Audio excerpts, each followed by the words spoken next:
Welcome to Believe in Progress, the American Association for Cancer Research Foundation podcast. Join us and be inspired by the incredible stories of those who have faced cancer with strength and resilience, and the medical professionals who are working tirelessly to find new treatments and ultimately a cure. Believe in Progress isn't just about the science of cancer. It's about the human side of this disease. Together, we can make progress in the fight against cancer and bring hope to those who need it most. Welcome to the Believe in Progress podcast, brought to you by the American Association for Cancer Research Foundation.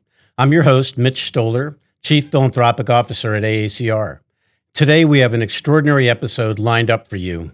We're joined by a truly remarkable individual whose commitment to cancer research and philanthropy has transformed countless lives. Rick Sontag, the president and founder of the Sontag Foundation and Brain Tumor Network, has been a beacon of hope and progress in the fight against brain tumors. Since 2002, the Sontag Foundation and Brain Tumor Network have invested over $100 million to advance research and provide critical support to patients and caregivers. Rick, it's an absolute honor to have you with us today. Thank you for taking the time to join our discussion. Welcome, Rick. Appreciate it. Great. Well, for our listeners who may not be that familiar with your journey, what inspired you to dedicate your efforts in the field of brain cancer? Well, it's not the kind of introduction to brain cancer that people want, but here's what happened. My wife, Susan, and I had a company that we had bought. We're running. It was growing quite successfully until up around the mid-1990s, early 1990s. At that time, we had 3 children who were on their way to college. We were in the process of building a beautiful house by the beach here in Jacksonville. And then one horrible night in June 1994, our world kind of collapsed. My wife, Susan, had a stroke. She was suffering seizures and having a number of other problems associated with it.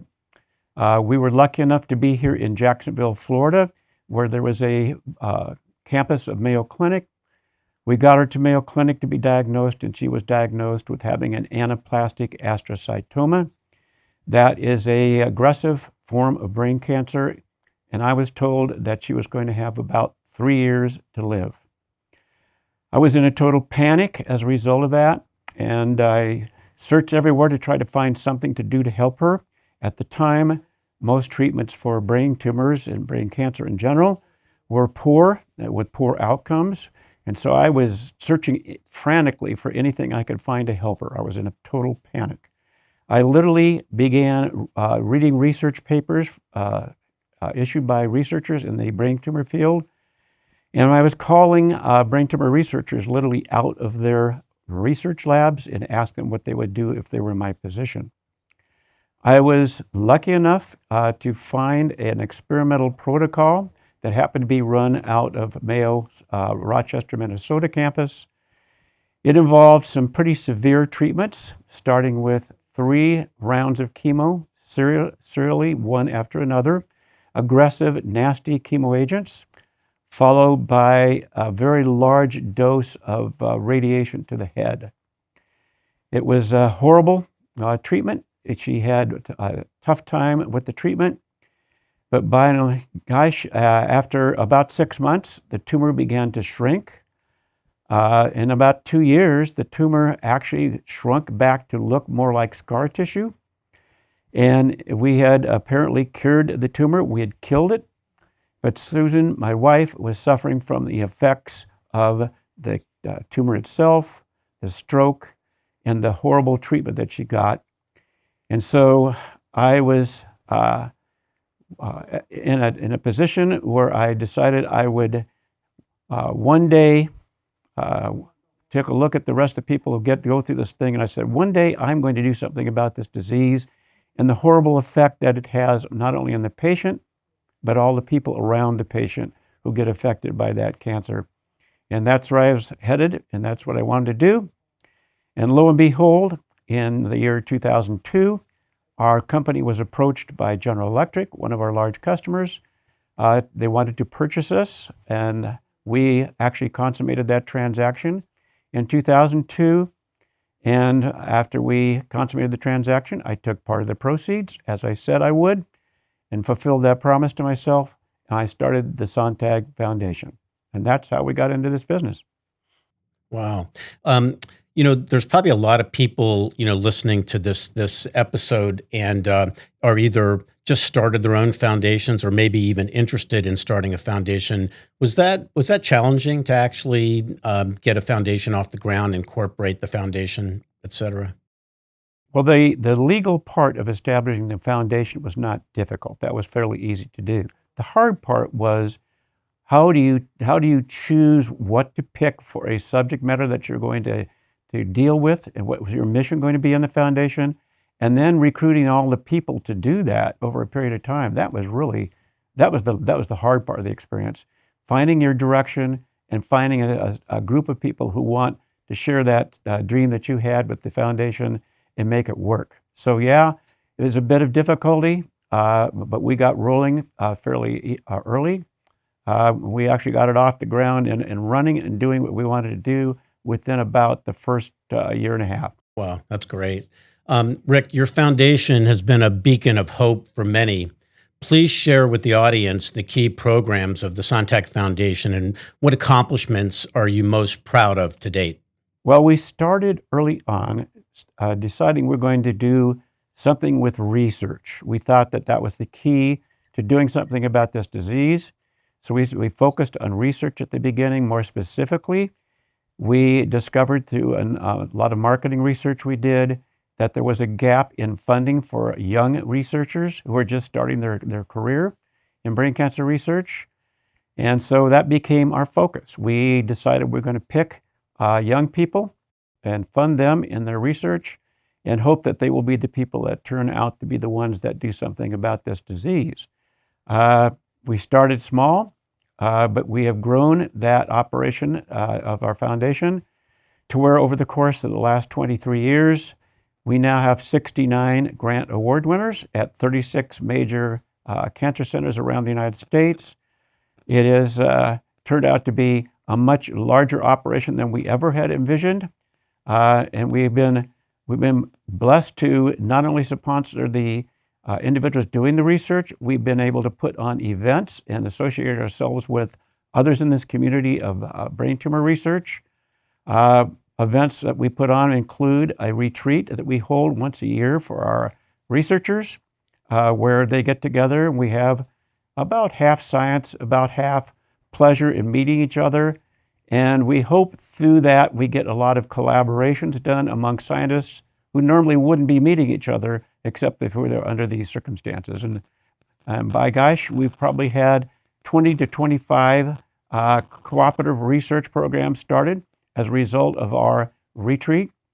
We also are major sponsors for organizations like the Society for Neuro-Oncology, where we've teamed up with them to, we have actually a sponsored lecture series there with Snow.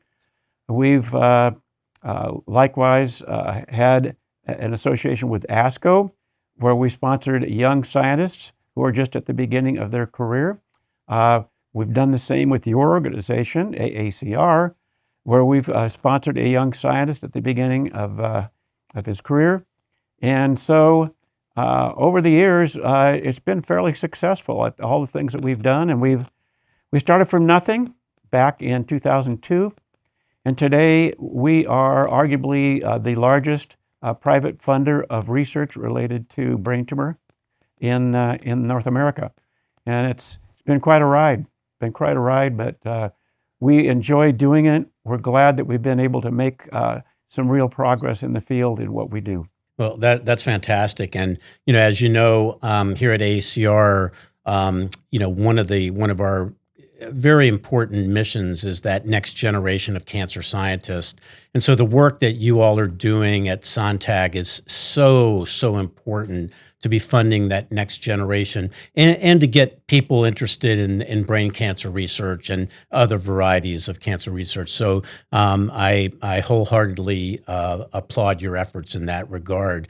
You and Susan also decided to do something else for the field. you decided to form a public charity, and that was the Brain Tumor Network, a direct patient and caregiver service, which is a service provided at no cost to patients.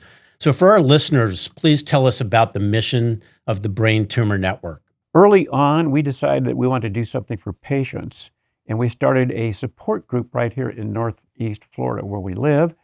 And that support group has continued to this day, but what it did is it led into our learning more about the patient experience.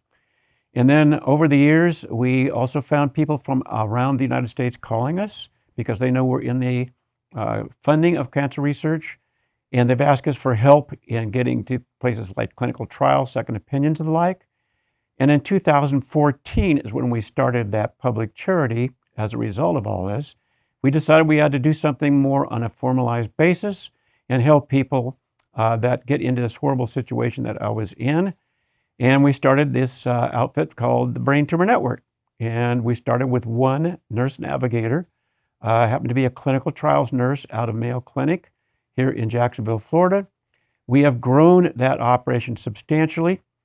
We now have 12 nurse navigators, 3 social workers, 3 medical records people, and a staff support.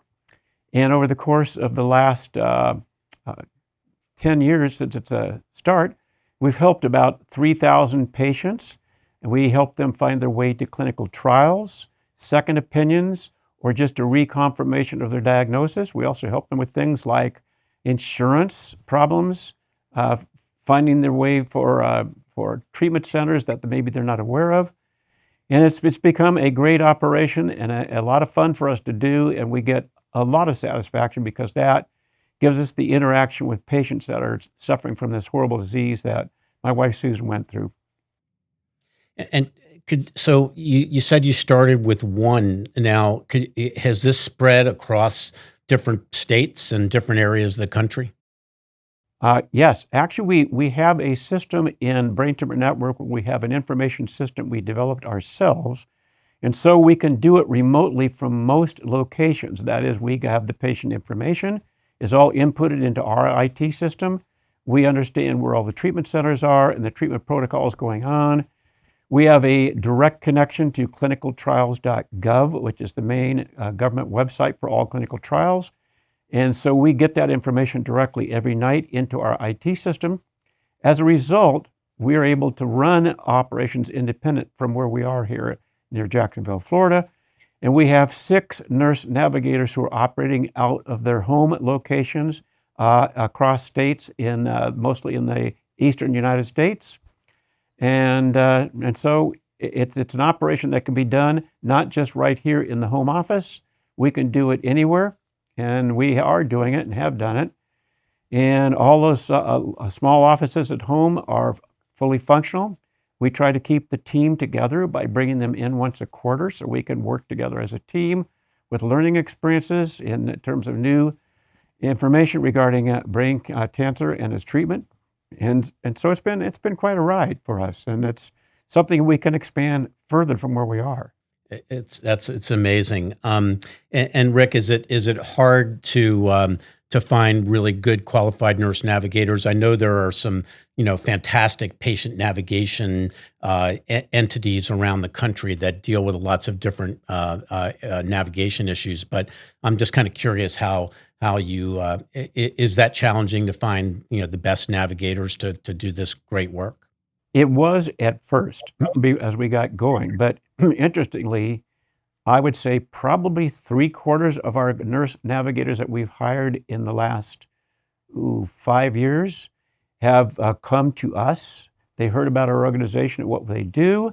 They understand that some of them are navigators in their own medical system, one institution, and they want to do something more generally for the population at large around the United States. And so we've actually had people call us. So at first it was a difficult, Mitch, but these days it's a lot easier. And when we put out an all call for more nurse navigators, we are finding more nurse navigators that meet our criteria. Of course, we're looking for people that have some experience in neuro field but we have a number of people that start in general oncology, but it's taken off. That's pretty cool. And a follow-up question to that, um, you must get questions about other types of cancers, I would imagine, and then you also must be getting questions globally. I wonder, are you fielding questions from around the globe as well? Yes, we are, and we do get questions about other cancers, but usually we can quickly refer them to an organization that is a little better prepared to help them with that. And we do get people from all around the world calling us and emailing us and trying to make connections. And as a result of that, we have gotten relationships with organizations in probably most countries around the world. Certainly a good 10 of them or so in major countries, and particularly ones that have more organized programs for brain tumor treatment. So yes, we do, and we don't do as much probably today as we could in the future, but I would say we get a fair number of people asking us from a variety of places around the world for help, and we refer them to the organizations that we've met. That's great. Well done. Rick, it's incredible to hear about the work being done. Collaboration and innovation are indeed critical in the fight against cancer. At the AACR, we're excited by the collaborative partnership that AACR and your organization, the Sontag Foundation and the Brain Tumor Network, have built over the past few years. I know we're real excited about this partnership, but what excites you and your team about this partnership with AACR? I think one of the really neat things about this is that often the people in the research side of the business don't get a lot of time to talk about the practical aspects of what they do. And so we found that our Operation Brain Tumor Network has been a really good way for people in the research lab to learn a little bit more about the patient experience. In fact, at the last organization meeting that AACR held in Minneapolis, it was related to brain tumors, and we were able to give a presentation where we took the people in the group, probably about 150 people at least, at that meeting, and we had a treatment physician, in fact, the chief of neurosurgery at University of Minnesota.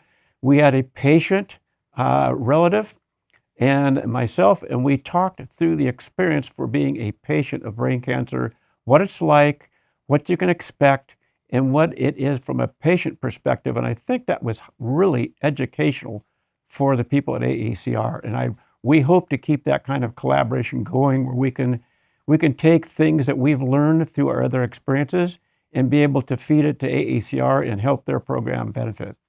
That's great. Well, really appreciate that from you guys, and I think you're right that we received a lot of great feedback from that particular meeting and for all that went down there. Rick, what advice do you have for someone that may have recently been diagnosed with brain cancer, and not just the individual? I'm actually really interested also to hear your thoughts about family, because I know you and I've talked in the past and how important family is a part of the cancer journey as well. But I guess it's really almost a two-parter. What advice do you have for someone recently diagnosed with brain cancer, and then the part that the family plays in that role as well? In the for what it's worth category, I was my wife Susan's caregiver. So I used to tell people here in the office that I got my day job, which is the Foundation and Brain Tumor Network, and then I have my night job, and I was her caregiver nights and weekends. So I learned a lot about the family experience, and then my children and the rest of our family around us got a good chance to be exposed to it, and it taught me a lot about what you have to do as a caregiver. So I thought that's certainly a good way to get into it. As far as if you're diagnosed, what I would suggest, the first thing that we've discovered is a lot of times patients get rushed into doing something immediately. A lot of times there'll be some neurosurgeon saying, I've got to do surgery on you tomorrow, or you're going to be in terrible shape. That usually isn't the case. Sometimes it is, in which case you have to do something immediately. But the first thing I would say is you have enough time think about it. Think about what you're going to do for a treatment. Explore your options. Think it through before you head down that road. Because often when you take one path on treatment, later on it may preclude you from something subsequently. The second thing I would say to patients is go have a molecular profile done on that tumor. Today, it's more and more used that there are molecular profiling done on tumor types that help inform the kind of treatment. You can get it done almost anywhere in the United States through independent laboratories. There's several large organizations that do it.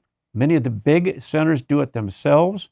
And I would say, be sure to try to see if you can get your local oncologist or your neuro-oncologist to get that profile done for you, because it's going to inform the kind of treatment that may be successful for your case. And finally, I'd say, don't panic. It is easy to panic in this thing, but a lot of people have been through the same experience that you've been through or about ready to go through. Try to keep a cool head. If you are a patient, be sure you have somebody in the form of a caregiver around that you can take with you to appointments, because a lot of times as a patient, you're a little bit caught up in other parts of the disease and a little bit more frenetic. I would say take somebody with you who can listen to the oncologist and take notes on what to do and be able to help with the options that are going to be available to you. So those are probably my three things. I'm just want to follow back up on the caregiver side. I have tremendous admiration for what you do and what you have done. But your kids, they must have been. It must have been a really tough time for them. And then you're also their dad, and that must. I mean, I'm just kind of curious how they related to the experience of also being part of that family unit and being a caregiver to their mom. Yeah, it was a shock to all three of them. I think they understood what the diagnosis was and what the prognosis was, but they had a hard time relating to it. They had a hard time adapting to what we had to do and to understand what kind of expectations they would have to have after the treatment, particularly things like the nasty chemo agents where she was in terrible shape and where lost her hair and all that. I would say it was a shock for the family, but you know what? In an interesting sort of way, it brought our family closer together. And I would say one of the interesting experiences from this, when you go through it, and probably true for most cancer experiences, is it often brings the family closer together, and you find people that you haven't communicated with enough over time, and somehow the unit tends to form around it, and you kind of form a group that's battling as a group against this horrible disease. And we've discovered that with all the patients that we have on our support group. And usually when I have a new patient, I say, you're not going to believe this, but you're going to find that there's something very positive that's going to come out of this experience that you're not going to expect. And they don't know what I'm talking about at first, but boy, after a while, when they realize that the family kind of comes together to battle this disease, it's a group effort. And I think it's really something that's very beneficial, and it was beneficial for my family. Rick, that's so true. My brother is a cancer survivor, non-Hodgkin's lymphoma B cell, and he wanted me to be with him. We're 6.5 years difference. He's 6.5 years older than I am, and he invited me to. He wanted me there for his first treatment, his first chemotherapy treatment. It was actually a cocktail treatment of Rituxan and chemotherapy, which was at the time experimental. And that experience really did bring us closer together, and then the rest of the family unit, obviously, just we kind of bonded around that, and we just felt like it was like a team, a team approach to things, and so your words are very, very meaningful to me. I think that's accurate. Rick, as I said earlier, I have a tremendous amount of admiration for what you've done with the foundation. But you've had a tremendous career as well, and I'm always interested when I interview folks to learn a little bit about their people that were their mentors, and how their mentors perhaps affected, influenced their personal and professional growth. Would you mind sharing with our audience? In fact, any mentors in your life and how they affected what you do and what you do today? Probably a lot of my mentorship was early on when I decided to become an entrepreneur. I had people in the venture capital business, particularly, who were encouraging me to go do something. When we got started, there were several people in the venture capital business and several people in the legal field who kind of not only helped me along, but kind of guided the thinking that I ought to have when it came to trying to be successful. And I would say I took a lot of those words to heart. There, of course, were some bad experiences that happened along the way. I had a few failures. I had things not go right at times. I mean, I literally got fired from the first 3 jobs that I had out of school. Not summarily for bad behavior, but I just didn't fit. And Right. all those, and the ability to come talk to people about what's next, coach, was really helpful for me. And when I got on the track of being an entrepreneur and doing the thing where we wound up buying that small airplane parts company, it was a number of people around me who helped encourage me and kept me going, and gave me some good ideas about the next step of my career. So I would credit a lot of that to the people that advised me not to give up and to keep on going. Have you taken some of those lessons into your nonprofit and philanthropic work as well? Oh, for sure, for sure. I mean, I had a couple of people tell me that I am a nonprofit entrepreneur. I guess I never heard that one before, but it's exactly what we do. I mean, the experience of running a nonprofit is just like running any other business. It is a business, in fact, and it's businesses are built on people, and people are important. And what you do with people, how you make people interact with each other to make things happen. I think I've taken a lot of those experiences from that and used that in building out the nonprofits that I've done. And I would just to encourage anybody to have a little bit of business experience before you get into this, because then you understand the job of managing people, the job of being able to do analysis when it's time to do analysis, the time when you got to put your heart into it, which a lot of these businesses, like the ones we have, you need to do, and that's what you do when you're an entrepreneur. I mean, you give it your all. You're in the business to succeed, and I think in our case for this nonprofit and our nonprofit in the patient space, Brain Tumor Network, it's the same thing. We try to use the same lessons that I had early on, and I try to teach them to people about managing, how to manage people, how to interact with people, and be good citizens in the things that we do. And hopefully I've been successful at it. At least I think we got some pretty darn good people here. I think you've got some great people, and obviously those lessons have gone a long way to your great success. And then one other question about inspiration. What sources of inspiration do you turn to when you face challenges or need motivation in your own personal and professional life? Well, I have people that I look up to that you mentioned before. Uh, I attend church regularly and have for a long, long time. That certainly is an inspiration. And I think I spend a lot of time reading the stories of what other people have done with their lives and careers. And I think that helps me stay on track and stay focused. Um, I've had a couple of times where I've had people ask for advice when they've had failures. And I think to be able to do that and help other people that going through the same crummy experience that I went early in my career, I think all those things are very helpful for me and inspire me to keep on going. And I will just say this. People used to ask the same question of me back when my wife passed away about a year and a half ago, by the way. And people used to ask me the same question. Well, what gives you the experience and motivation to keep doing this? And I said, well, it's pretty simple for me. I leave this office, I go home, I take one look at my wife, and that's about all I need to inspire me. So, Right. and that is still keeping me going right now. The memory of her and what she did, because she went through a fight herself. She lived 28 years, believe it or not, post-diagnosis, but she had some pretty rough experiences, particularly in the last of her life. And that inspires me to keep on doing more.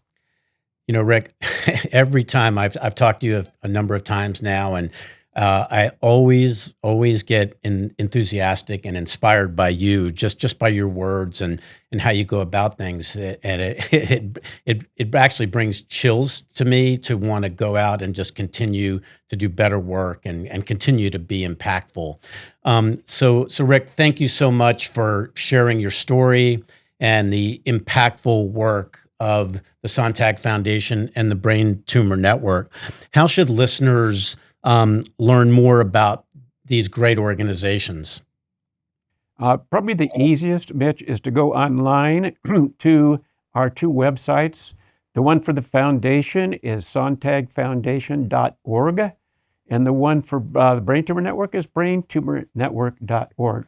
That's a good starting point because there we talk a lot about what we do and what we've done in the past, and it gives you an idea of the things we're into. For example, we just started a new venture capital fund in the foundation. It tells you a little bit about that, and it tells you about the people who are behind the organization and what their connection is to the disease. So that's a good starting point. Could you just spend a minute, if you would, just telling us a little bit about the venture capital fund? Because I'm very intrigued by that, and I think our listeners would also be intrigued by that. We have something similar here at AACR called an oncology development fund, which is also an investment fund. But I'd love to hear a little bit more about your fund as well. When I was an entrepreneur, I got funded by venture capitalists, so I knew something about that business. And in parallel with our starting the foundation, we kind of kept what I call a family office here, where we had venture capital deals that we got into. So we were fairly seasoned at the venture capital business over a period of time. It's now a smaller part of what we do, but we got to know it quite well. And we've been approached a number of times by researchers who said they have something that potentially could be clinically relevant and they'd like to turn it into a company. We began giving some small grants in that field, and we said about 3 years ago, we need to be in this thing deep, and we need to do it the right way. And in foundations, the IRS allows you to do something called program-related investing, and that is where you can put an investment in an organization, and we have it in our private foundation, which, as you may know, is subject to the IRS regulations, which says you got to give away 5% of your assets every year. The program-related investment is allowed to take its investment and count it toward that 5%. And if it is successful, the whole result goes back into the corpus of the foundation. And if it's a failure, it stays as part of a 5% contribution. So we got into it using the IRS reg, a program-related investment, but we decided to get in it deep and get in it broadly. And we hired somebody out of a tech transfer office from one of the major medical schools as the lead guy, and now we've expanded it. And I'd say we probably looked, Mitch, over the last 2.5 to 3 years at somewhere between 25 and 40 or 50 investments. We've only invested in about a half dozen of those to date, and that's probably typical for venture capital. But we've now got a program that's broadening. In fact, we're in the process of hiring more people into that venture capital fund, and it's a great success, and it's a great way for us to take some of the work that our scientists do, the ones that we funded, and who want to turn it into a real clinical therapy to help them turn it into a reality. That's amazing. So Rick, thank you once again for sharing your incredible journey and the impactful work being done through the Sontag Foundation and the Brain Tumor Network. Your dedication and commitment to advancing brain cancer research and providing vital support to patients and caregivers are truly inspiring. To our listeners, thank you for joining us on this episode of Believe in Progress podcast. If you want to learn more about the Sontag Foundation and the Brain Tumor Network or to get involved, please visit their websites at sontagfoundation.org and braintumornetwork.org. These are links to those sites in the show notes for this episode. And remember, your support is crucial in the fight against cancer.